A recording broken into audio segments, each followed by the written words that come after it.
반갑습니다. 자, 이틀 동안 잘 보내셨죠?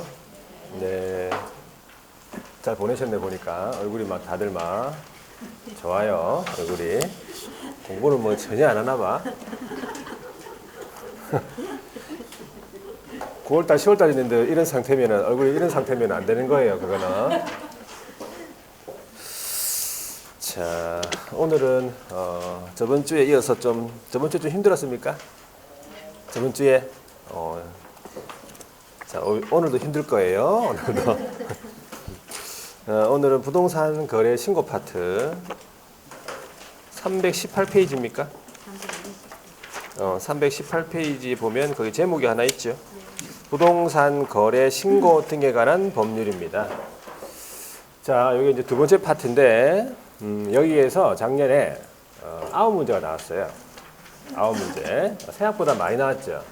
원래 한번 5문제 아니면 6문제가 나올 건데 9문제가 나왔어요. 생각보다 많이 나왔단 말이지. 자, 9문제 나왔을 때 한 몇 문제 정도 맞춰줘야 됩니까? 9문제 다 그건 무리입니다. 그건 안 되고 9문제 중에서 한 4개 아니면 5개는 맞춰줘야 돼요. 적어도 최소 4개 아니면 5개는 맞춰줘야 된다. 아시겠죠? 만약에 1개 받았다. 그럼 힘듭니다. 그러면 힘들어지는 거예요. 그러면 자, 공부는 이제 다 맞출 수 있을 만큼 양을 공부를 합니다. 내용 자체는. 그러니까 틀리라고 좀 내는 문제, 좀 구석에 있는 그런 문제를 제외하고는 다 맞출 수 있을 만큼 내니까 자, 그렇게 하시면 돼요. 자, 한 장 넘겨보니까 320페이지 부동산 거래 신고 제도라고 되어 있죠. 자, 그래서 칠판에다가 한번 적어 보겠습니다.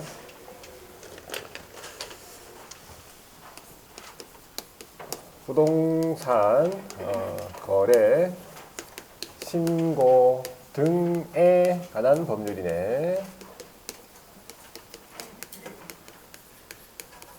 여기 이제 법률 이름이죠. 법 제목입니다. 여기다 등이 있습니까? 등이 있기 때문에 이제 파트가 3가지 파트가 있는 거예요. 첫 번째가 부동산 거래 신고, 두 번째가 외국인 등의 부동산 취입 등에 관한 특례, 세 번째가 토지거래 허가고요. 그래서 부동산 거래 신고 파트에서는 3문제 정도가 보통 출제가 되고, 외국인 특례에서 1문제, 토지거래 허가에서 3문제가 단독으로 나왔고, 종합해가지고 이제 2문제가 나왔었어요. 그래서 9문제가 나왔단 말이죠. 되겠죠, 여기까지? 예. 자, 제가 판말을 했단 말이에요. 판말을 했기 때문에 두 번째 파마입니다. 두 번째 파마. 앞으로 파마를 2번 더 하면 시험 치러 갑니다. 아시겠죠? 6개월밖에 안 남았던 뜻이에요, 이제. 6개월. 3개월에 한 번씩 파마하니까 7월달에 한번 할 거예요. 7월달에 할 거고, 그 다음에 10월달에 할 거예요. 그러면 시험 치러 가야 돼. 네? 6개월 많이 남아있어요. 아직 엄청나게 남아있어. 자, 지금처럼 여러분 하시면 돼. 지금처럼 끝까지 하시면 돼. 10월달까지. 지금처럼. 아시겠죠? 네. 첫 번째, 부동산 거래 했을 때 신고해야 된다 이 말이에요. 말 그대로 신고 의무다 이 말이지. 그러면 신고 의무자가 있을 거 아니에요. 원칙적인 신고 의무자가 누구냐 하니까 거래 당사자예요. 거래 당사자가 원칙적인 신고 의무자다. 이거 알고 있어야 돼요. 원칙적인 신고 의무자는 거래 당사자. 그러니까 모든 물건에 대해서 신고하는 게 아니지요. 네, 뭐에 대해서 신고합니까? 부동산. 네, 부동산이 뭐예요? 부동산은 토지하고 건축물, 부동산이라고 하죠. 그 다음에 등이 붙는데 이 등이 뭐냐 하니까 부동산을 취득할 수 있는 권리. 그래서 합쳐가지고 부동산 등이라고 하는 거예요. 그러면 신고 대상 물건은 부동산 등이라는 거지. 되겠습니까? 자, 모든 계약에 대해서, 모든 거래에 대해서 신고하는 게 아니고 매매 계약에 대해서 신고하는 거예요. 매매 계약에 대해서만. 그럼 부동산에 관한 임대차 계약 신고합니까? 신고합니까? 말을 하세요. 자신 있게. 괜찮아요. 틀리면 누가 뭐라 합니까? 누가 뭐라 하는데? 내가 뭐라 합니다. 다시 할게요. 매매 계약에 대해서 신고하는 거예요. 그러면 부동산에 관한 임대차 계약은 신고합니까? 안 한다고. 안 한다고 하셔야 돼. 부동산에 관한 임대차 계약은 신고 안 합니다. 자, 그러면 신고사항이 있겠습니까? 거래 당사자의 인적사항부터 해가지고 일정한 신고사항이 있어요. 이 신고사항을 작성해가지고 언제까지 신고하냐면 계약이 체결된 날로부터 며칠? 30일 이내에 신고해야 됩니다. 어디로 가서 신고합니까? 부동산 등이 소재한 부동산 등 소재지 관할 시군구입니다. 여기로 가가지고 신고하는데 어떻게 신고합니까? 공동으로 신고한다라고 돼 있어요. 신고하여야 한다니까 의무죠, 의무. 공동으로 신고하여야 한다, 하여야 한다. 자, 여기서 첫 번째 중요한 거는 공동으로 신고한다는 거예요, 공동으로. 그럼 여기에서 공동신고니까 뭘 공동으로 하자는 거예요, 뭘 공동으로. 같이 가자는 겁니까? 같이 가자는 거예요? 둘이 다? 아니죠. 같이 가자는 게 아닙니다. 같이 가자는 게 아니고 뭘 공동으로 하자는 거야? 정확하게 하세요. 서명하지 말고 서명? 정확하게 중간에 빠졌잖아. 서명 또는 날인. 서명 날인이 아니고 서명 또는 날인 하셔야 돼. 서명 및 날인 아니고 밋이 아니에요. 밋인지 또한지 모르셨죠 방금. 그래서 서명 날인 한 거지. 자, 이 또는이에요. 여기다 또는이에요. 거래 계약서하고 확인 설명서만 서명 및 날인이에요. 되겠습니까? 헷갈려 하시던데 이거를 물어보더라고. 헷갈린다고. 헷갈릴 거 없다. 거래 계약서하고 확인 설명서만 서명 및 날인이에요. 다른 건 다 서명 또는 날인 보시면 돼. 여기 서명 또는 날인이 여기서 되겠습니까? 여기까지? 그러면 이제 매도인도 서명 또는 날인하고 매수인도 서명 또는 날인 해가지고 둘 중에 한 사람이 가면 된다 이 말이에요. 첫 번째, 이것도 시험 문제 나왔다. 어떻게 나왔냐 하니까 공동으로 제출해야 된다 이렇게 나왔어요. 공동 제출해야 된다. 아닙니다. 공동 제출해야 된다가 같이 가는 거거든. 공동 제출. 자, 알았다는 뜻이겠죠. 자, 공동 제출은 틀렸습니다. 자, 그 다음 나올 수 있는 게 요거잖아요. 계약 체결일인데 여기에 뭐라 나오냐면 잔금 납부일 이렇게 나오든지 아니면 등기 완료일 이렇게 나와. 틀렸죠? 30일을 또 뭘로 바꿉니까? 60일로 바꿔. 자, 60일로 바뀐 원래 60일이었어요. 원래 60일이었거든. 바뀐 지가 한 몇 년 됐어요, 지금. 한 2년 됐을 거예요. 2, 3년 됐을 거예요. 60일로 공부한 적 있습니까, 혹시? 손 들어보세요. 60일로 공부하신 분. 한 2, 3년 됐어요. 없죠? 다행이다. 자, 처음에 60일로 공부하신 분들은 막 좀 헷갈려요. 처음에 공부했을 때가 입력이 60일 됐기 때문에 수정이 잘 안 되거든, 머릿속에서. 다행이다. 여러분들 전부 다 30일밖에 모르니까, 그죠? 30일. 걱정할 것도 없네, 이거는 뭐. 부동산 등이 소재한 시군구로 가야 된다고. 부동산이 이제 강남구에 있으면 어디 가야 됩니까? 강남구청 가야 돼요. 서울 강남구 가야 돼요. 해운대구 있으면 해운대구청 가야 된다고. 그러니까 요 시군구를 뭐라 부릅니까? 신고관청이라 불러요, 여기를. 등록관청이라 안 부르면 여기 부동산 거래 신고니까 신고관청이라 부른다. 신고관청. 자, 여기서 주의해야 될 거. 여기 시죠, 시. 시는 우리가 이제 기본적으로 구가 설치되지 아니한 시, 양산시, 김해시 이런 거 알고 있죠. 그 다음에 특도행정시, 제주시, 서귀포시 알고 있죠. 근데 여기에 특시가 들어가요. 세종시가 들어갑니다. 등록관청 할 때도 시군구 나왔잖아. 등록관청 할 때 시는 특시가 여기 안 들어가 있어요. 안 들어가 있는데 신고관청 할 때 요 시에는 특시가 들어가 있다는 거. 이거 물어봤었어요, 이거를. 특시를 물어본 게 아니고 특도행정시를 물어봤어요. 여기. 특도행정시에 들어가 있느냐? 그걸 물어본 거라고. 그러니까 이런 거 하나하나까지 다 물어본다 이 말이지. 공동제출 물어보죠. 요 시 물어보죠. 다 물어봐요. 자, 그 다음에 이제 앞으로 가가지고 거래 당사자가 그러면 매매 계약이니까 거래 당사자가 누굽니까? 매매 계약이잖아요. 그럼 거래 당사자가 누굽니까? 매도인하고 매수인입니까? 매도인하고 매수인이다. 이 거래 당사자죠. 여기에 누가 포함되어 있습니까? 외국인 등이 포함되어 있다는 사실이에요. 외국인 등이 포함되어 있다. 이 말이 무슨 말입니까? 외국인 등이 포함되어 있다 무슨 말이에요? 외국인 등도 똑같이 계약 체결했을 때 똑같이 신고해라 이 말이에요. 외국인 등도 그런 말입니다. 되겠죠 여기까지? 자, 그 다음에 거래 당사자 중에서 일방이 신고를 거부한다. 이 말은 일방이 뭘 안 해주는 거예요? 정확하게 하세요. 서명 또는 날을 안 해준다고요. 일방이. 누가 보통 안 해주겠어요? 그건 모릅니다.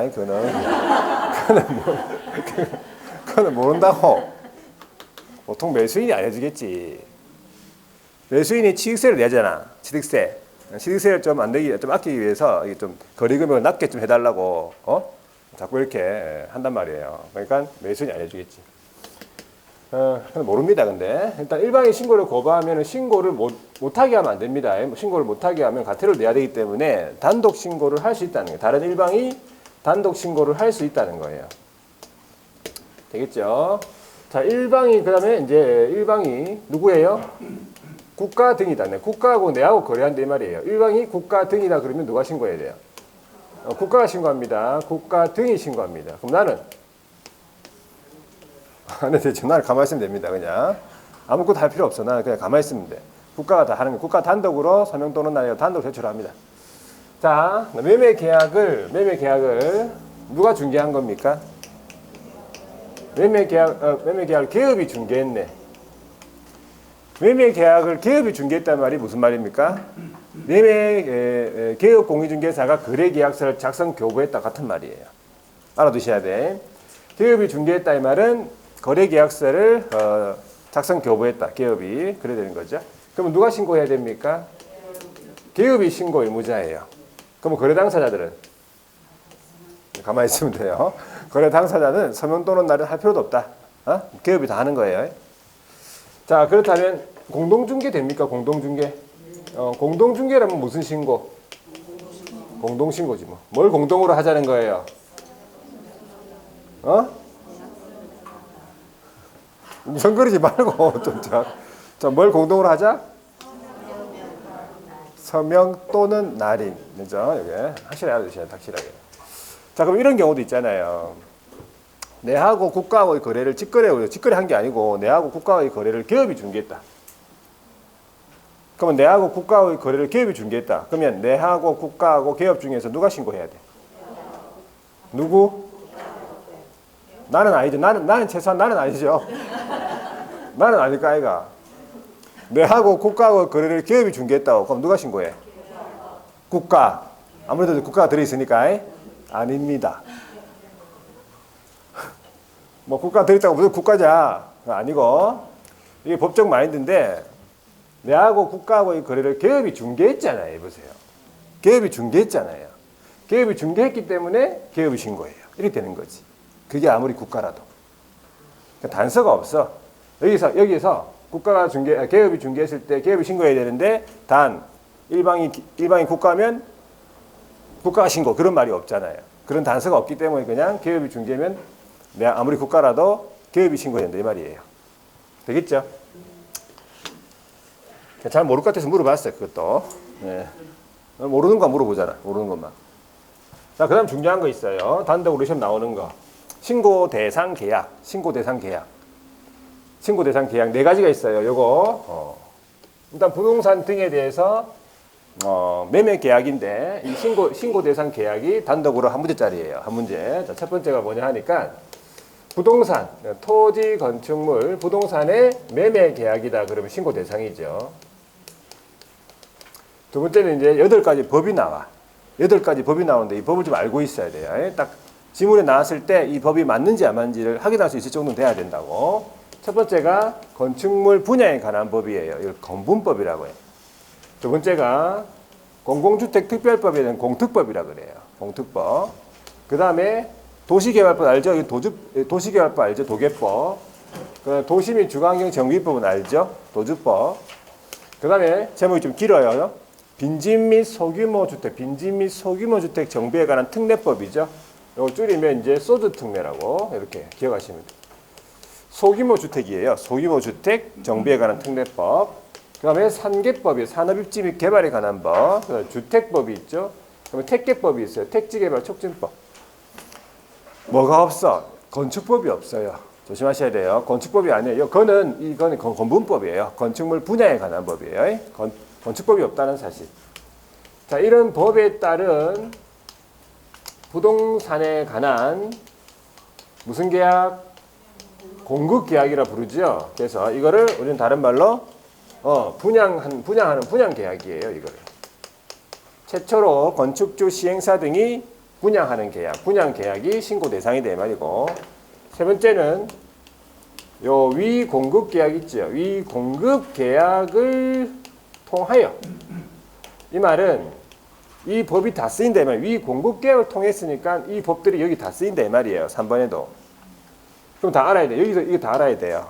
여기도 위 공급 계약을 통해서 부동산을 공급받는 자로 선정된 지위의 매매 계약이에요. 공급받는 자 지위의 매매 계약이다 이 말이지.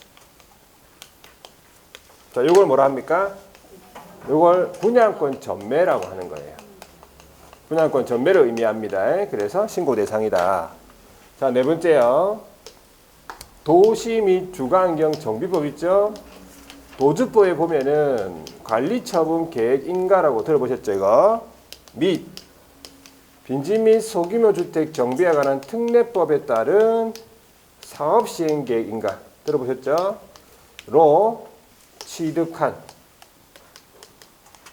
입주자로 선정된 지위의 매매 계약, 입주자 지위의 매매 계약. 이걸 뭐라 합니까? 입주권 전매라고 해요. 재개발, 재건축 입주권, 뭐 그렇게 보시면 돼요. 입주권 전매. 요 네 가지가 신고 대상인 거지. 부동산의 매매 계약, 분양 계약, 분양권 전매, 입주권 전매. 되겠죠? 요거 단독으로 시험에 물어봤습니다. 자, 매매 계약이에요. 매매 계약. 자, 그 다음에 이제 마지막으로 해야 될 게 여기 앞에 가보면은 신고 사항이 있습니까? 요거? 예. 공통신고 사항입니다. 공통신고 사항. 자, 6가지가 있지요. 첫 번째가 거래 당사자의 뭐가 나와야 됩니까? 인적 사항이 신고가 돼야 되겠네. 거래 당사자의 인적 사항. 자, 두 번째는 계약 체결일. 그렇죠. 계약 체결일. 계약 체결일 하고 거기에 보면 중도금 지급일이랑 및 잔금 지급일을 신고하도록 되어 있어요. 그 다음에 이제 세 번째가 거래 대상 부동산 등에 대한 종류부터 해가지고 소재지, 지번, 지목, 면적 이런 거 많이 들어봤죠 이제. 소재지, 지번, 지목, 면적, 종류. 자, 그 다음에 네 번째가 실거래가 신고죠. 그래서 실제 거래 가격입니다. 다섯 번째는 조건기한을 붙인 경우에는 조건 또는 기한을 신고합니다. 자, 여섯 번째는 개업이 중개라고 하면 개업공인중개사의 인적사항이 나와야 되겠죠. 개업의 인적사항에다가 및 그 개업공인중개사 사무소 있겠죠. 그 사무소의 상호하고 전화번호하고 소재지 이런 것들을 신고합니다. 근데 6번 같은 경우에는 개업의 중개일 때만 신고하겠죠. 당사자 직거래일 때는 신고 안 할 거 아니야. 개업이 없으니까. 그런 것도 알아두시고. 그럼 이 공통신고 사항을 좀 암기해야 되죠? 암기법 소개했죠? 암기법? 암기했습니다. 자, 처음 듣는 사람을 위해서 암기법은 이렇게 되는 거죠. 인도가 있어요. 인도 아시죠? 인도 안 가보셨죠? 인도는 잘 안 가잖아. 미국은 보통 일주일에 한 번씩 가는데. 인도는 잘 안 가게 되더라. 자, 미국은 잘 가는. 자, 인도에는 우리가 옛날부터 인도에는 여러분들 유명한 게 뭐예요? 인도에는 카레 원래 유명하지. 근데 인도에서는 카레도 유명하지만 옛날부터 전통적으로 뭐가 유명했다? 조개가 유명했어요. 인도에 가보면은 집집마다 조개더미가 막 쌓여 있다니까. 많이 쌓여 있는 집은 많이 먹었죠. 그러니까 부유하고 덜 쌓여 있는 집은 덜 먹었잖아. 그러니까 덜 부유해요. 부의 상징이야 이 조개더미가. 그럼 이 조개를 먹을 때 그럼 어디서 먹어줘야 되는가? 어디서 먹는다? 거실에서 먹어줘야 돼. 거실에서. 안방에서 먹었다면 다 흘립니다. 거실에서 먹고 바로바로 버려. 바로바로 마당에다가 조개를 버린단 말이에요. 그래서 인도 거실 조개 이렇게 암기합니다. 되겠죠? 자, 이런 인도에서는 뭐 조개가 유명하니 뭐 이런 얘기는 여러분의 친구나 가족한테 절대 얘기하면 안 돼. 아시겠죠? 그럼 니 잘났네 그러면서 막 그런 소리 하시기 때문에 절대 얘기하지 말고 여기 시험 칠 때까지 이렇게 간직하고 있다가 머릿속에 간직하고 있다가 시험이 끝난과 동시에 인도에서는 뭐가 유명한 걸로? 카레가 유명한 걸로 가세요. 예? 아시겠죠? 예. 말하지 마실 때. 자, 여기까지가 공통적인 신고사항이에요. 신고사항이고. 그럼 이제 밑줄을 한번 꺼볼게요. 이런 내용에 대해서. 많은 조문이 들어가 있어요, 여기에. 자, 먼저 볼 것이 321페이지에 용어 정의가 나오죠. 용어 정의를 한번 체크해 볼게요. 321페이지에 보면 용어 정의에 보시면 거기에 1호에 보면은 부동사가 돼 있습니까? 부동산은 다시 한 번 더 토지랑 건축물을 말하겠다. 그래서 여러분들 알고 있는 걸 확인하는 거예요, 지금. 토지, 건축물이죠. 자, 그 다음에 부동산 등은 뭐라고 합니까? 부동산이랑 부동산을 취득할 수 있는 권리를 말하죠. 거래 당사자가 누구냐 하니까 매수인하고 매도인이죠. 여기에 누가 포함되어 있다고요? 외국인 등이 포함되어 있다는 거. 3호 2 이게 뭐냐 하니까 주택임대차 계약 이도 신고해야 되기 때문에 이 용어도 또 들어가는 거예요. 3호 2 해가지고 주택임대차 계약 당사자가 누구냐 하니까 임대차니까는 임대인하고 임차인이 되겠죠. 여기에 누가 또 포함되어 있어요? 외국인 등이 포함되어 있다는 사실. 자, 4호에 보시면 외국인 등이라고 있죠. 네, 요거는 이제 외국인 특례할 때 할 거예요. 외국인 특례할 때. 외국인 특례할 때 할 거니까 요거는 지금 안 보셔도 돼요.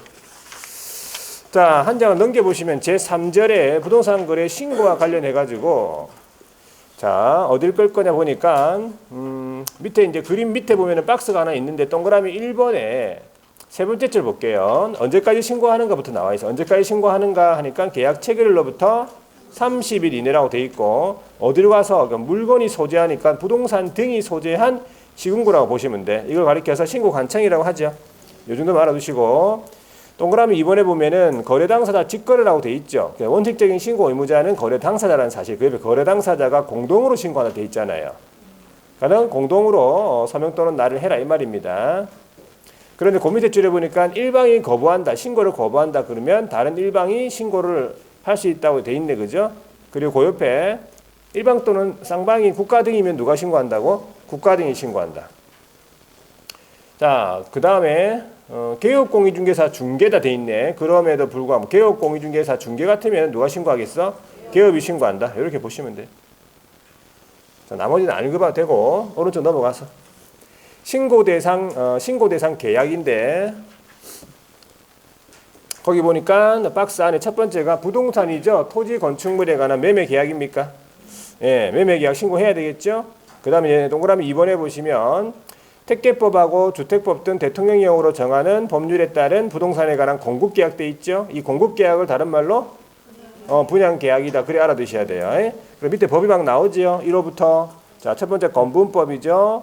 두 번째가 공특법이죠. 세 번째가 도계법, 네 번째가 도주법. 그다음에 4호 2 이게 이제 들어간 거예요. 4호 2 이런 거는 늦게 들어간 거예요.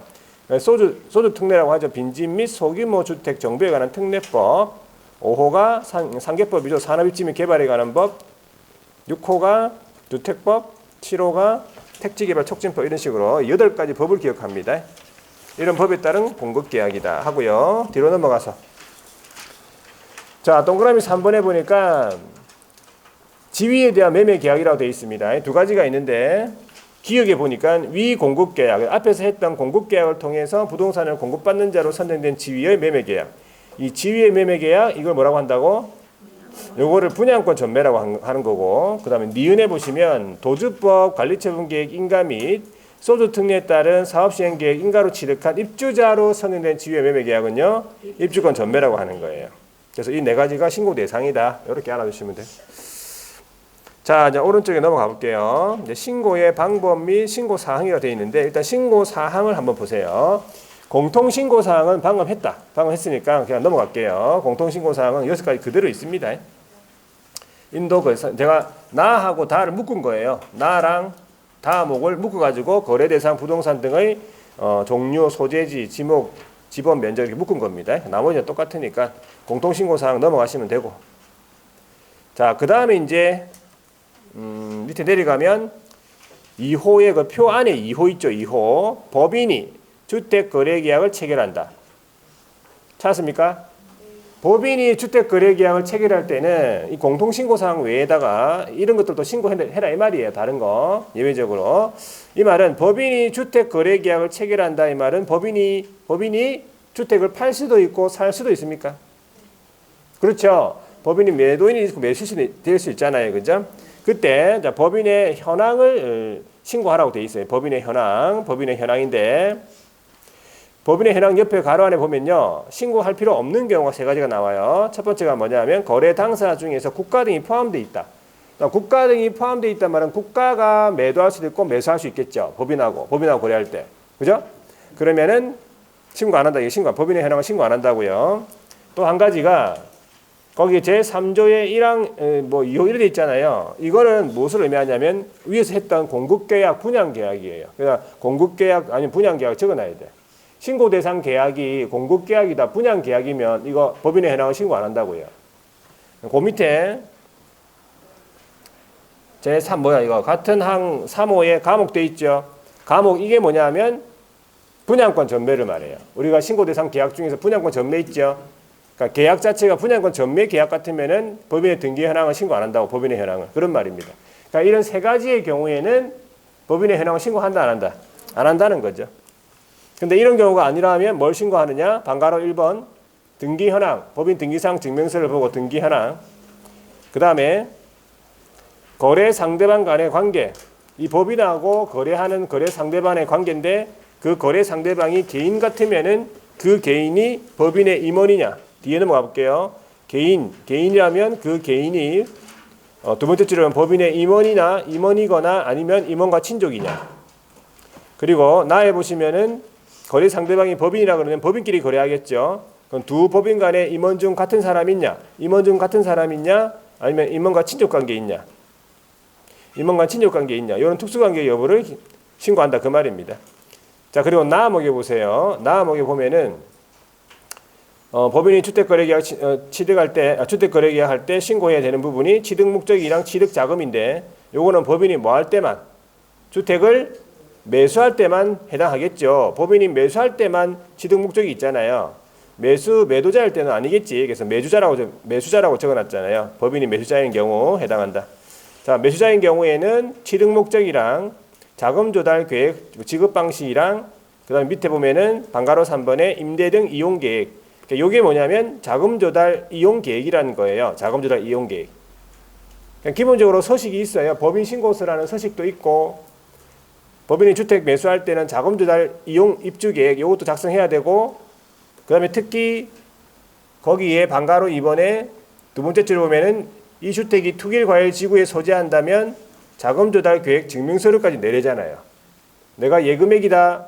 자금 조달로 예금액 항목을 적었다. 그러면 예금 잔액 증명서와 같은 이런 자금 조달 계획 증명서를 내야 된다고. 주택이 어디 있을 때?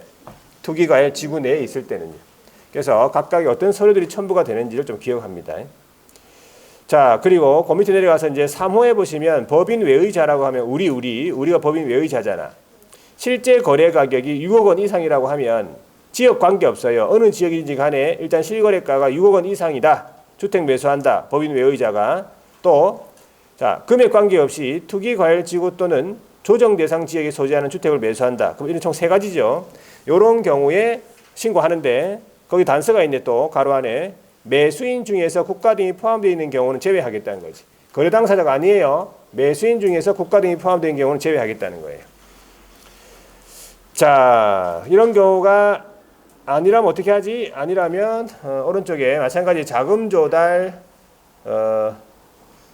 이용 계획인데 자금 조달 입주 계획인데 본인이 입주할지 여부, 입주 예정 시기 같은 게 있어요. 요게 이제 입주 계획이라는 얘기지. 그래서 자금 조달 입주 계획이고 이 주택이 또 마찬가지 투기과열지구에 소재한다면 자금 조달 계획 증명서류까지 내야 된다 이 말이에요. 자, 밑에 내려가 볼게요. 4번이 이제 최근에 신설된 거잖아. 방금까지는 주택입니다. 주택이고요. 이번에는 토지입니까? 4호는 토지란 얘기예요. 실제 거래 가격이 다음 각 목의 구분에 따라서 금액 이상인 토지 매수를 하는 경우에 있어서는 신고해야 되는데 토지 취득 자금 뭐 이용 계획 같은 건데 신고 안 하는 경우 그다음에 지분으로 매수하는 경우는 따로 나와 있기 때문에 여기서는 제외합니다. 지분을 매수하는 경우는 오른쪽에 따로 나와 있어요. 지분 매수는. 그래서 제외라고 적어놨어. 그럼 어떤 경우냐 보세요. 가목에 보시면 수도권 등에 소재하는 이 말이죠. 수도권 등에 소재하면 수도권 등이 나중에 나올 거예요. 수도권 등이 어딘지. 수도권 등에 소재하는 토지 얼마? 1억 원 이상이에요. 1억 원 이상. 수도권 등에 소재한다면 1억 원 이상의 토지를 매수하는 경우에 신고해야 되고요. 나에 보시면 수도권 등 외의 지역에 소재하는 토지 같으면 6억 원 이상이 돼야 된다 이 뜻이에요. 자, 이럴 경우에는 오른쪽에 보면은 토지 취득 자금 조달 이용 계획이라는 작성해가지고 서식이 있습니다. 이걸 신고한다 이 말이지. 자, 오른쪽에 가보세요. 5호에 보시면 이건 이제 지분 매수인데 다음 각 호 토지에 대한 토지를 지분으로 매수하는 경우를 말합니다. 가목에 보시면 수도권 등에 소재하는 토지라고 되어 있는데 이 금액 자체가 없네. 1억 아까는 1억이었는데 여기는 1억도 없잖아. 그냥 전부 다예요. 지분 수도권 등에 소재하는 토지 매수한다. 금액 없어 이거는. 나에 보시면은 수도권 등 외의 지역에 소재하는 토지인데 얼마래? 실제 거래가액이 6억 원 이상의 토지 매수, 지분 매수예요. 되겠습니까 일단? 그래가지고 토지 취득 자금 조달 계획 이용 계획서를 내야 된다 이 말이죠. 그러면 이제 밑에 내려가면 비고란에 있는데 수도권 등만 한번 볼게요. 여기 쭉 내려가면 있네요. 이게 그 밑에 내려가면 8호 있죠. 8호 있죠. 8호 비고에 보면은 8호에 보면은 수도권 등이라고 있어요. 수도권 등이 어디냐 하니까 우리가 기본적으로 수도권이라고 하면은 서울, 인천, 경기입니까? 그것까지 알고 있죠. 등에 뭐가 들어갔냐면 광역시, 물론 앞에 인천광역시는 앞에 들어갔기 때문에 제외시켰죠. 광역시랑 세종시가 들어가요. 이 등이 세종시하고 광역시라 이 말이야. 그래서 합쳐서 수도권들. 그러니까 서울, 인천, 경기, 광역시, 그다음에 세종시 이래 되는 거야. 그게 수도권 등이라 이 말이죠. 그렇게만 보고 넘어갈게요. 밑에 좀 복잡하니까. 자, 뒤로 넘어갈게요. 328페이지. 자, 328페이지 신고 의무자. 자, 신고 의무자인데 여기 신고 방법 및 절차네. 이거 한번 적어볼게요. 신고 방법 및 절차. 자, 이 신고 방법 및 절차는요. 주택임대차 계약 신고에서도 조금 거의 비슷하게 적용이 돼요. 그러니까 요 절차 신고하는 방법하고 절차를 조금 기억합니다. 신고의 방법 및 절차. 두 가지가 있죠. 첫 번째가 당사자 직거래가 있어요. 직거래. 그러면 거래 당사자 자기들끼리 거래하는 거죠. 그러면 신고 의무자가 누가 되겠다고요? 거래 당사자가 되겠네. 자, 거래 당사자가 부동산 거래 계약 신고서라는 서식이 있습니까? 있죠. 이 서식에다가 아까 어떻게 공동으로 신고해야 되니까 공동으로 서명 또는 날인을 하라고 했죠. 그래가지고 둘 다 가는 게 아니고 둘 중에서 당사자 중에 1인 또는 아니면 일방이라고 합니다. 일방 아니면 1인 같은 말이에요. 그래가지고 신고관청에 제출하죠. 그럼 신고관청에서 어떻게 합니까? 지체 없이 신고 필증을 발급하겠죠. 여기 전부 다 지체 없이입니다. 지체 없이 신고 필증 발급. 그럼 신고 필증을 발급받기까지 다른 첨부 서류가 있습니까? 지금 다른 첨부 서류가 뭐 첨부 서류 첨부했습니까? 원칙적으로는 아무 첨부 서류가 없어요. 부동산 거래 계약 신고서만 작성해가지고 공동으로 거기 서명도를 나눠가지고 이것만 갖다 줬잖아. 이것만 갖다 주니까 바로 신고 필증을 발급해 준 거예요. 그러면 첨부 서류가 원칙적으로 없다 이 말이에요. 부동산 거래 신고할 때 뭘 첨부하지 않습니다. 거래 계약서 가져갔습니까? 안 가져가잖아. 거래 계약서. 신고서만 냈죠? 그럼 바로 줍니다. 원칙적으로. 그런데 일방이 어떻게 한다고? 일방이 거부하죠. 일방이 신고를 거부한다. 서명 또는 날을 안 해준다. 그럼 아까 단독 신고할 수 있다 했죠. 그러면 단독으로 부동산 거래계약 신고서에다가 혼자서 서명 또는 날인을 해. 그러면 그 단독으로 서명 또는 날인을 한 신고서만 제출하면 되겠습니까? 그것만 제출해가지고 준다 하면 이거랑 이거랑 뭔 차이점인데? 그냥 막 혼자서만 해가지고 내쁘지 그냥. 단독으로 서명 또는 날인 해가지고 이것만 내면 되는 게 아니고 여기에다가 뭘 첨부해야 돼요. 항상. 일방이 뭘 거부하잖아요. 신고를. 그러면 요거에다가 기본적으로 혼자서 서명 또는 날인 해서 이걸 첨부해야 돼. 뭘? 무조건. 다 똑같아요. 지금 나오는 거 전부 다. 첫 번째가 뭐냐면 단독으로 왜 신고하는데 단독 신고 사유서. 서식은 없어. 그냥 아무 때나 적으면 돼. 단독 신고 사유서. 두 번째가 거래를 증명할 수 있는 거래 계약서 사본을 가져가야 돼. 그러니까 이럴 경우에 이런 서류가 들어가잖아요. 원칙은 안 들어갔잖아요. 거부할 때 이런 서류가 들어가잖아요. 그래가지고 제출하면 신고필증을 발급해 주겠지. 되겠습니까? 자, 그 다음에 거래 당사자의 대리인 위임을 받았다 이 말이에요. 대리인. 자, 대리인 신고다. 그러면 이 대리인이 신고서를 제출하러 가겠죠. 그러면 대리인은 제출하러 갈 때 이 대리인은 자기 신분증 가져가야 됩니까? 신분증 가져갑니다. 대리인은 자기 신분증 가져가야 돼요. 그러면 여기 요 신고하러 가는 사람 요 당사자 중 1인 있죠. 이 1인도 신고하러 갈 때 신분증 가져갑니까? 무조건 가져가야 돼요. 신분증은 신고하러 가는 사람은 무조건 가져갑니다. 그럼 대리인이 자기 신분증 가져갔죠. 그것만 가져가면 되는 게 아니고 첫 번째 거래 당사자의 위임 받았으니까 거래 당사자 서명 또는 날인 위임장이 필요해요. 요거에다가 두 번째 거래 당사자의 신분증 사본이 필요해요. 이런 걸 같이 들고 갑니다. 그래가지고 신고합니다. 자, 그래가지고 원칙적으로 신고할 때 전자문서에한 신고 되겠습니까? 전자신고? 됩니다. 서울까지 어떻게 할 건데? 서울까지 갈 거예요? 갔다 오세요, 그러면. 서울까지 못 간다. 전자신고. 아시겠죠? 됩니다. 원칙적으로. 근데 일방이 신고를 거부하죠? 그러면 전자신고 된다, 안 된다? 전자신고 된다, 안 된다? 안 됩니다. 일방이 신고 거부할 때는 방문신고만. 대리인 신고도 전자신고 안 됩니다. 이렇게 하셔야 돼. 되겠죠? 예. 자, 그 다음 두 번째 개업의 중개네. 개업의 중개, 이 다른 말로 뭐라 한다고? 개업의 중개란 말은? 다른 말로? 개업의 중개란 말은 다른 말로? 개업이 거래 계약서를 작성 교부했다 이 말이에요. 같은 말이. 아시겠죠?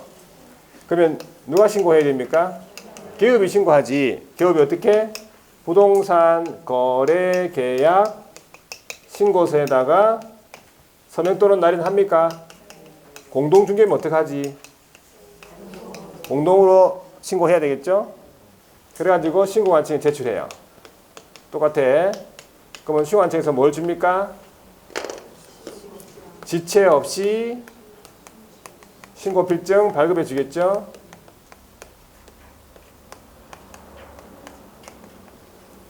자, 그러면 이때 개업의 대리인이 누구냐 이 말이에요. 개업의 대리인.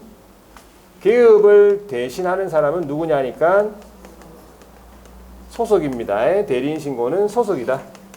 소속 공인중개사가 부동산 거래계약 신고서 제출하는 것을 대행할 수 있다.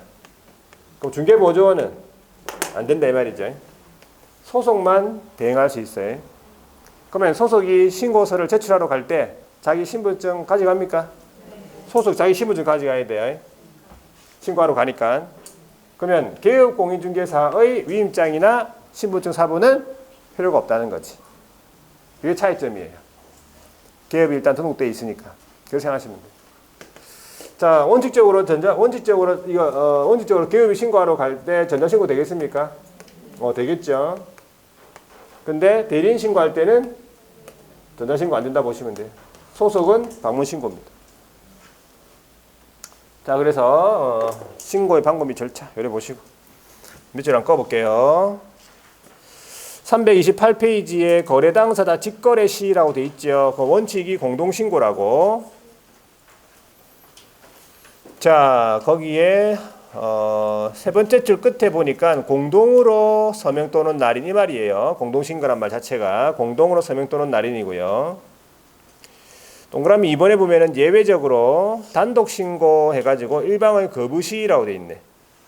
그래서 기억에 보면은 거래 당사 중에서 일방이 신고를 거부하는 경우라고 해서 그럼 어떻게 하느냐? 이거 동그라미 니은 부동산 거래계약 신고서에다가 단독으로 서명 또는 날인해서 다음에 서류를 첨부하라 했잖아요.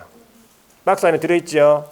A에 보시면 단독 신고 사유서 하고 그다음 B에 보시면 거래계약서 사본 이걸 첨부해서 일방이 신고 거부할 때 단독 신고할 수 있고 신고할 때 제출 서류가 나오는데 자 신고서 제출 신고 제출하겠죠. 그런 다음에 신분증 제시라고 적어놨잖아요. 신분증 무조건 신고하러 가는 사람 무조건 신분증 다 제시입니다.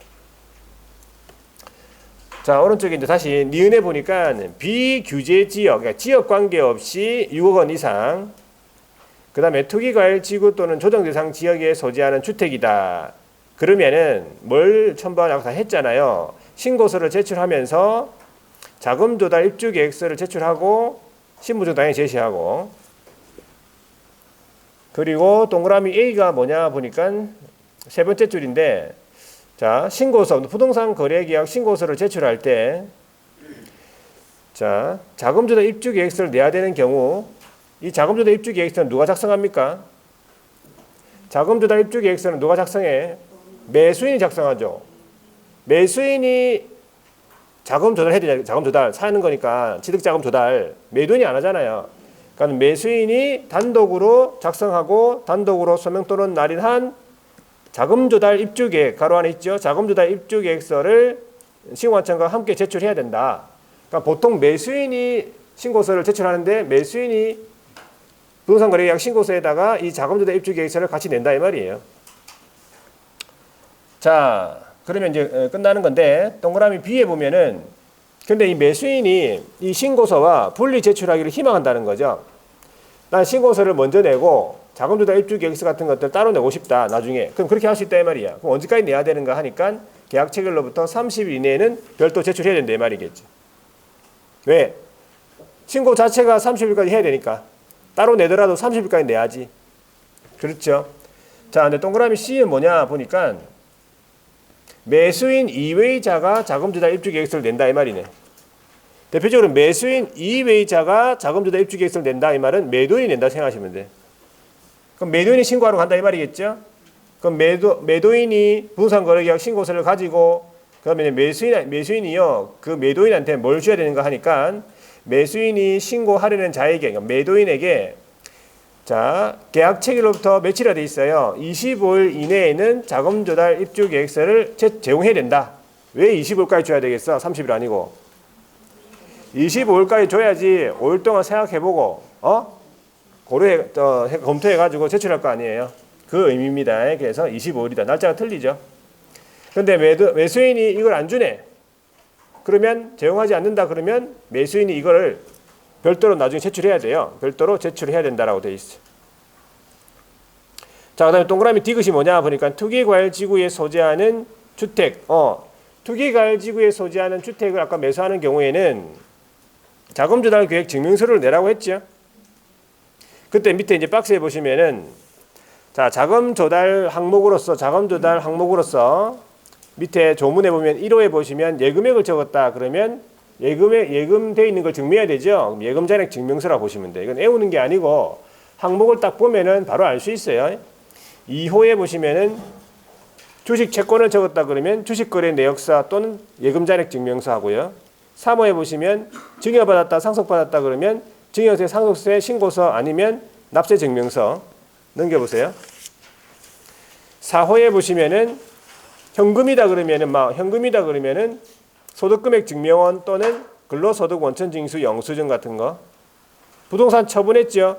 그러면 매매계약서, 임대차 계약서. 6호에 보시면 대출액이다 그러면 금융거래 확인서, 부채증명서, 금융기관 대출 신청서. 그 다음에 7호에 보면 보증금이다, 임대보증금이다, 임대차 계약서. 8호에 보시면 회사 지원금이다, 사채다, 그 밖에 차입금이다. 빌린 거 있죠? 금전 빌린 사실 확인 서류 해가지고 이런 서류가 자금 조달 계획 증명서로 되는 거예요. 그러면 항목을 딱 보면 대체적으로 알 수 있잖아, 그죠? 애우는 거 아니고 그냥 보시면 돼. 자, 됐어요. 이 정도 보고 그 다음에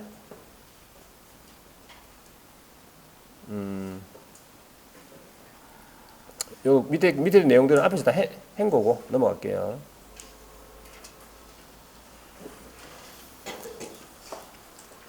그 다음에 밑에 양가로 이번에 뭐 일방이, 쌍방이, 국가 등이면 당연히 국가가 단독으로 신고하겠죠. 거기 한 세 번째 줄에 있어요. 끝에 국가 등이 단독으로 신고를 한다. 국가 등이 단독으로 서명 또는 날인 해가지고 신고한다 보시면 돼. 오른쪽에 개업의 중개시라고 적어놨네. 개업의 중개다 그러면 두 번째 줄 끝에 보니까 개업공인중개사가 신고한다. 그리고 동그라미 2번으로 내려가 보니까 공동중개시면 당연히 공동신고가 되겠지. 그래서 거기에 동그라미 니은에 보시면 개업공인중개사 중에서 일방이 신고를 거부할 수도 있겠죠. 그 마찬가지 다른 일방이 단독 신고를 할 수 있겠네. 그 다른 일방이 신고 거부할 때 단독 신고하는 거하고 똑같은 방법으로 하는 거예요. 그러니까 양가로 4번에 가보세요. 신고서 등의 제출 대행 이게 뭐냐 보니까 대리인 신고입니다. 얘가 대리인 신고죠. 거기 방문 신고에 한하면 돼 있잖아. 대리인 신고는 전화 신고가 안 된다 이 말이죠. 그러면 두 번째 줄에 보니까 부동산 거래계약 신고서 등의 제출을 대행하는 사람은 대리인은 신분증을 보여줘야 한다. 자기 신분증 가져가야 되고 다음에 서류를 함께 제출해야 된다. 박스 안에 들어있죠. 기억 거래 당사자 서명 또는 날인 위임장 하고요. 니은 거래 당사자 신분증 사보이다. 대리인 신고. 그런데 뒤에 넘어가 보세요. 동그라미 2번에 개업공인중개사의 위임을 받은 사람은 누굽니까?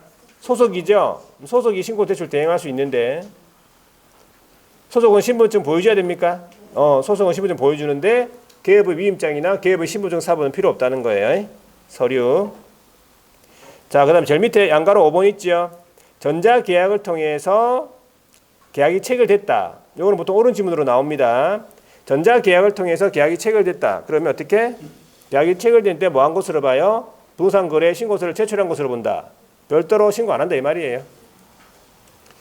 자, 신고 방법 및 절차 한 장 넘겨보세요. 334페이지.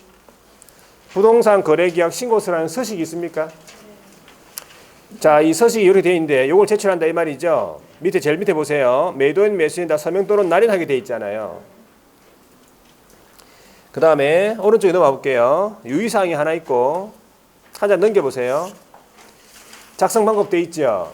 이 작성 방법이 우리 시험에 단독으로 문제 물어봅니다. 막 물어보다 돼 있죠. 거기 33에도 물어봤네. 자, 중요한 것만 한번 밑줄 꺼볼게요. 1번에 보시면 동그라미 1, 동그라미 2. 거래 당사자가 다수다. 그럴 수 있죠. 거래 당사자가 여러 명이면 주소란에 매도인 매수인 주소란에다가 각자의 거래 지분 비율을 표시하래. 100분의 20이냐, 100분의 30, 100분의 50 이런 식으로. 되겠죠? 그 다음에 그 밑에 줄에 보시면 외국인이다. 그러면은 국적 당연히 표시해야 돼. 국적은 반드시 표시해. 외국인이면. 근데 특히 외국인이 부동산 등을 매수하죠. 그 옆에. 매수하면은 매수 용도를 체크해야 돼요. 매수 용도를. 주거용이냐, 상업용이냐, 레저용이냐, 공업용이냐 이런 매수 용도를 체크하게 돼 있어요. 그 다음에 2번에 동그라미 3번 있죠. 거기 법인신고서 등 난이 있는데 이 법인신고서는 아까 법인이 주택거래계약 체결할 때 뭐 작성하는 거예요. 이 법인신고서, 법인의 현황 같은 거, 특수관계 여부 같은 거. 그러면 이 법인신고서 등이라고 돼 있잖아요. 그럼 법인신고서만 있는 게 아니라 자금조달계획, 뭐 입주계획이라든지 단독신고 사유서라든지 이런 서류들 다 포함해가지고 법인신고서 등이라고 하는 거예요. 그러니까 이런 서류들을요, 부동산 거래계약 신고할 때 거기 보면 한 세 번째 줄에 보시면 세 번째 줄 끝에 보면 부동산 거래계약 신고서와 함께 제출할 건지 이거를 아니면은 그 밑에 별도로 제출할 건지 아니면 뭐 해당 없는지 이렇게 체크하게 돼 있어요. 세 개 중에 한 가지. 그리고 밑에 내려가서 4번 볼게요. 4번 동그라미 5번이죠. 공급계약은 무엇을 의미합니까? 시행사, 건축주 등이 최초로 부동산을 공급하는 계약이다. 그래 보시면 돼요. 자, 그리고 밑에 내려가서 6번에 동그라미 7돼 있죠. 6번 이거 잘 물어보는 거예요. 계약 대상 면적은 실제 거래 면적을 계산해 적는데 아파트와 같은 집합 건물 있죠. 집합 건물은 전용 면적을 적는다는 거예요. 여기서 전용 면적과 공용 면적을 합산한 게 아니에요. 전용 면적을 적고 그 밖의 건축물은요 연 면적을 적습니다. 서로 바꿔서 나올 수도 있어요. 이게 그러니까 요거 잘 물어보는 거고. 자, 오른쪽에 7 동그라미 8이죠. 물건별 거래 가격, 요거는 물건별이니까 각각의 부동산별 거래 가격이 되겠죠. 그 다음에 공급계약, 다른 말로 분양계약, 그 다음에 전매계약, 두 가지 있죠. 분양권 전매, 입주권 전매. 요 세 가지 계약에 대해서는 그 밑에 줄에 보니까 부가가치세가 있는 경우에는 부가가치세가 포함된 금액을 적는다. 요 세 가지 계약에 대해서는. 자, 8번에 보시면 동그라미 9죠. 총 실제 거래 가격은 전체 거래 가격, 총이니까 전체 거래 가격이 되겠죠. 가로 안에 둘 이상의 부동산을 함께 거래한다. 그러면 각각 부동산별 거래 가격 합계 금액. 마지막에 이제 거의 9번, 동그라미 10번이죠. 종전부동산란은 종전부동산이 있는 경우에 작성하겠죠. 종전부동산이 있는 경우에 작성하니까 입주권 매매입니다. 입주권 매매. 분양권 전매가 아니고. 자, 한 장 앞으로 넘어가 보세요. 335페이지에 보면 유의사항 있죠. 유의사항 제일 밑에.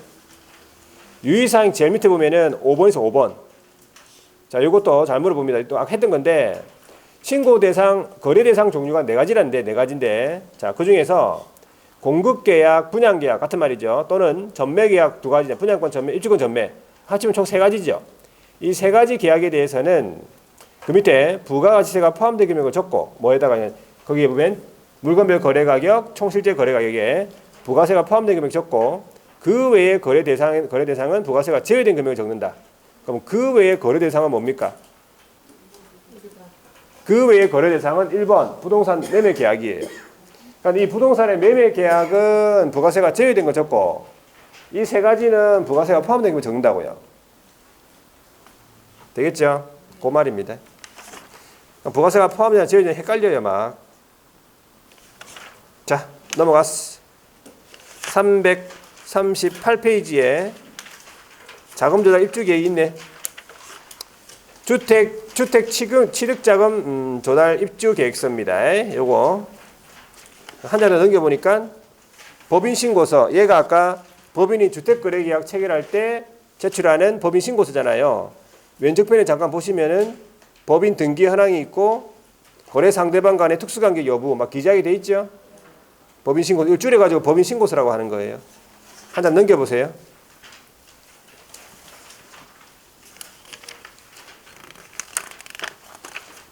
자, 됐네, 그죠?